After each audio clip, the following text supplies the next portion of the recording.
On a bitter February morning in Two Rivers, Wisconsin, a phone call came into 911. Jesse Vang reported that his girlfriend's little boy had wandered off while he was asleep. 3-year-old Elijah View was missing. Police rushed to the quiet neighborhood, and by that afternoon, volunteers, drones, and officers combed through frozen fields and streams. An Amber Alert spread Elijah's image across the state. He was described as a tiny boy with brown hair and an innocent smile. The community hoped for a miracle.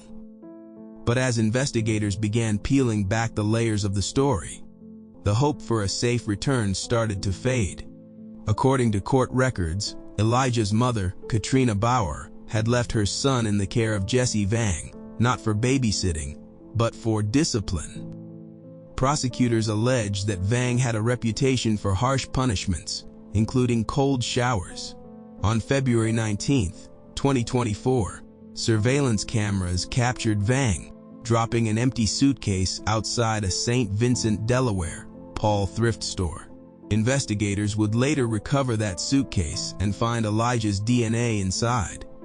The very next day, Vang called 911 to report Elijah missing. Minutes after that call, prosecutors say, a deleted text message was sent from Bauer to Vang.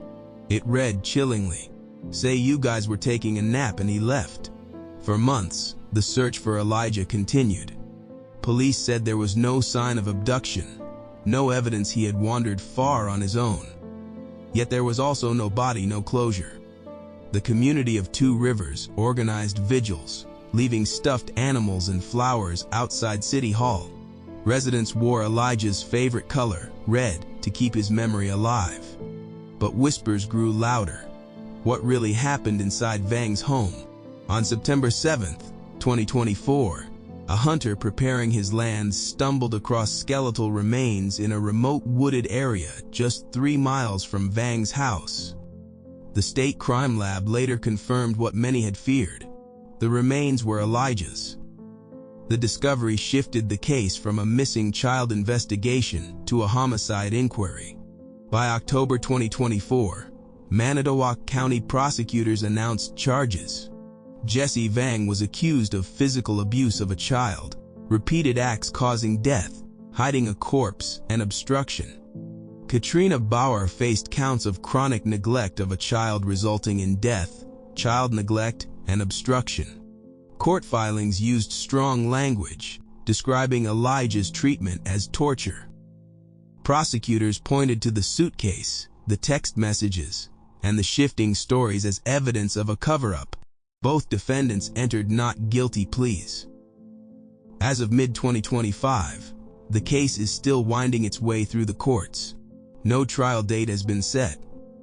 Each new hearing brings fresh arguments from defense attorneys and prosecutors, while Elijah's family and community wait for answers and justice. Elijah View was only 3 years old. By all accounts, he loved playing with cars and giggling at cartoons. In photographs, he beams with a smile too big for his tiny face.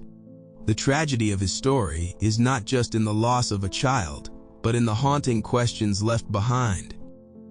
How long had he suffered before his death? Could someone have saved him earlier? And what truly happened in those final hours before Vang dialed 911? For now, only fragments are known. A suitcase left behind, a chilling text, and a body in the woods.